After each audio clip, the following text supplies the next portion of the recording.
Bismillahirrahmanirrahim. Oleh karenanya kita bahas dulu. Sebelum kita bahas apa yang harus kita lakukan dan apa yang harus kita kerjakan di bulan Ramadan, kita akan membahas dulu. Ya, sebenarnya ada 10 keutamaan Pak dan Ibu. Apa itu keutamaan bulan Ramadan?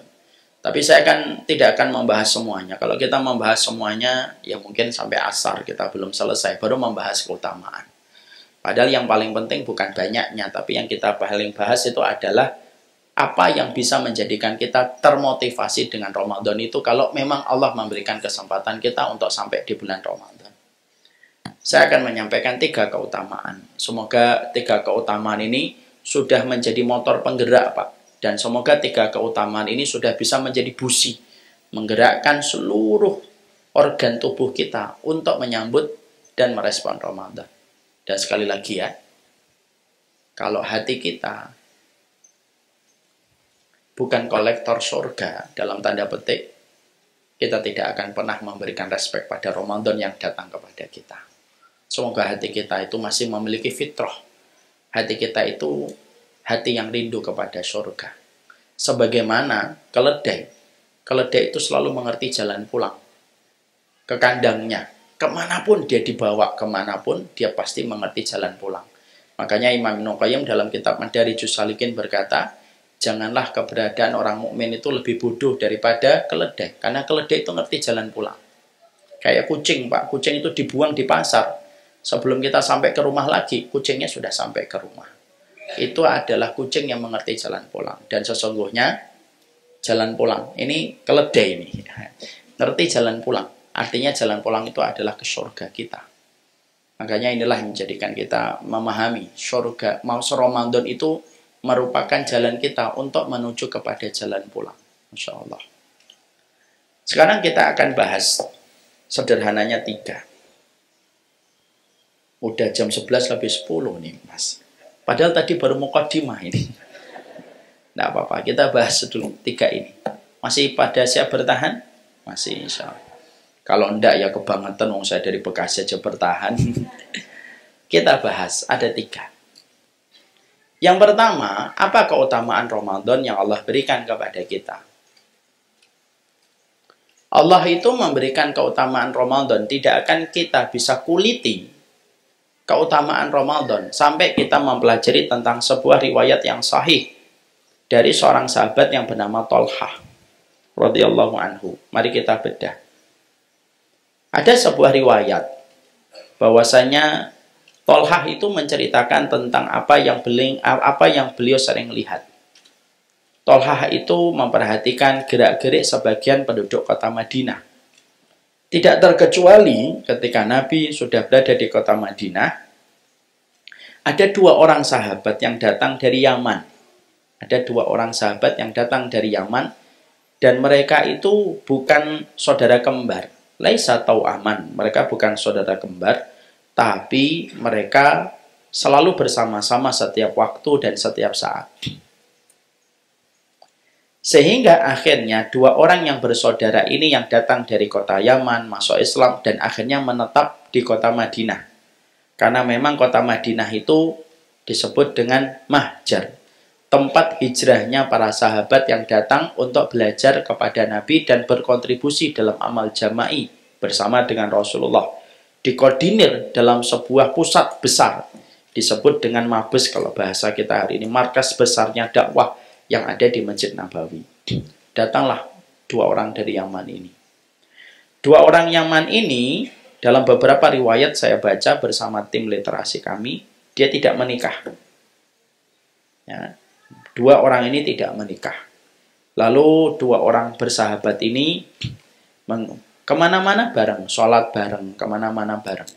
2 pasangan yang selalu akrab dan bersahabat dan melakukan kegiatan bersama. Walaupun mereka bukan saudara.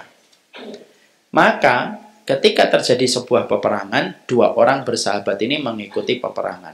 Dan salah satunya meninggal di peperangan. Meninggal dalam kondisi nahsabuhu syahidan. Kita menyangkanya itu adalah syahid dan berdoanya semacam itu. Meninggal di peperangan. 1 sahabat dari 2 sahabat ini selamat. dan memiliki kesempatan untuk hidup selama 1 tahun. Selama 1 tahun dia hidup, lalu asabahul marad, dia terkena penyakit, lalu meninggal dunia. Tidak lama sakitnya, lalu wafat. 1 tahun setelah sahabat yang pertama yang gugur di peperangan. Ketika dua-duanya sudah meninggal, yang menarik perhatian dari Tolhah, ketika Tolhah pada satu malam bermimpi di dalam mimpinya.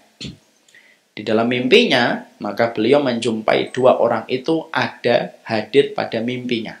Maaf ya, kita harus tahu. Ya. Orang yang hidup, kalau bermimpi tentang orang yang meninggal dunia, sebagian besar madhab ulama ahlu sunnah mengatakan hak itu benar.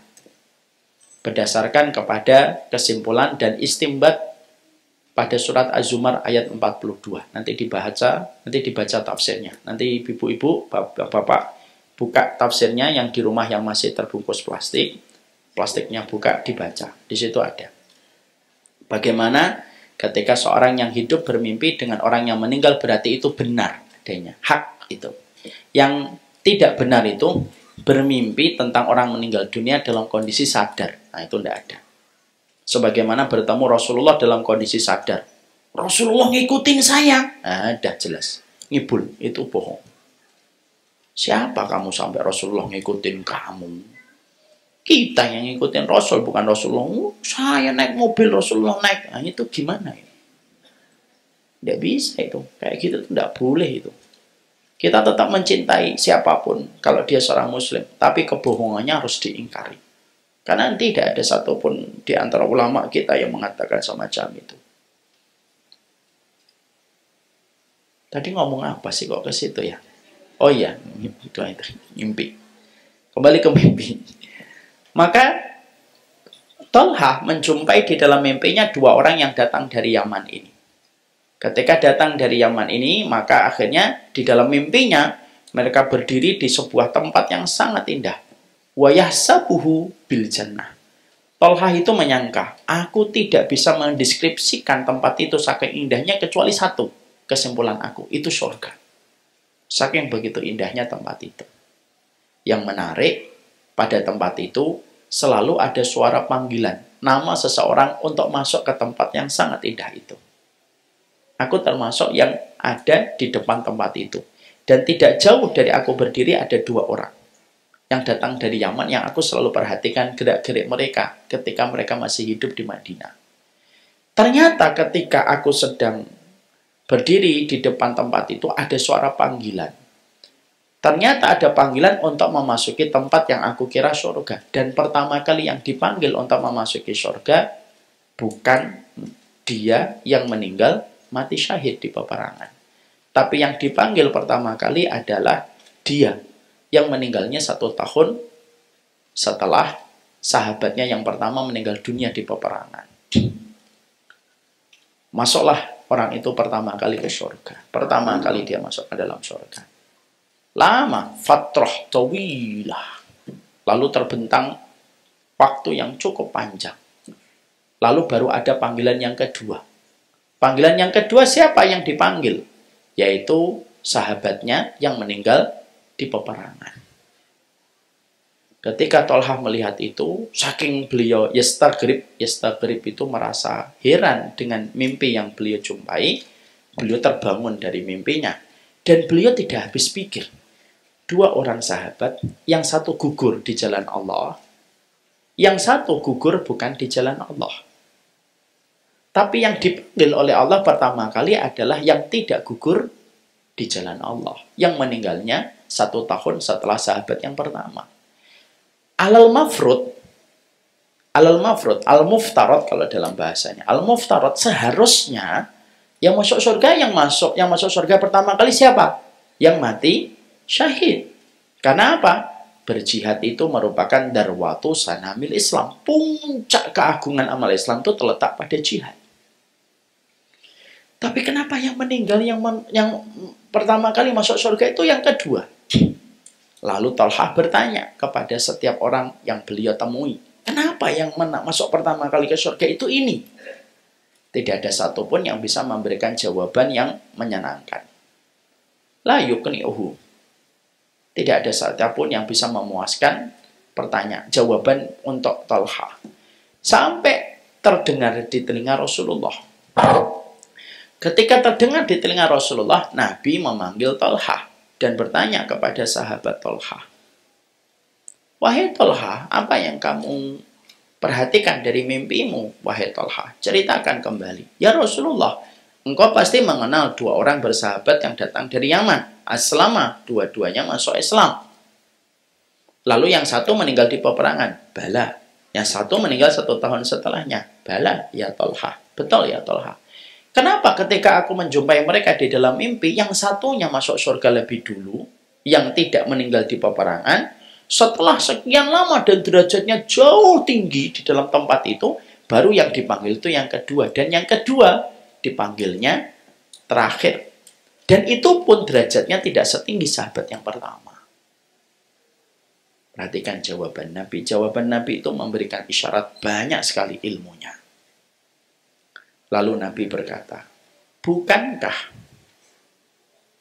sahabat yang meninggal 1 tahun setelahnya masih mengikuti 1 tahun hidupnya?" "Iya." "Dia masih sholat, baik sholat wajib ataupun sholat sunnah?" "Iya." "Dan dia mendapatkan tambahan 1 Ramadan?" "Iya, ya Rasulullah." Tambahan sholatnya, tambahan Ramadannya, dan tambahan amal solihnya, itulah yang menjadikan derajatnya ditinggikan oleh Allah daripada sahabat yang 1 tahun sebelumnya meninggal di peperangan. يا ربي شكرا هديت قلبي شكرا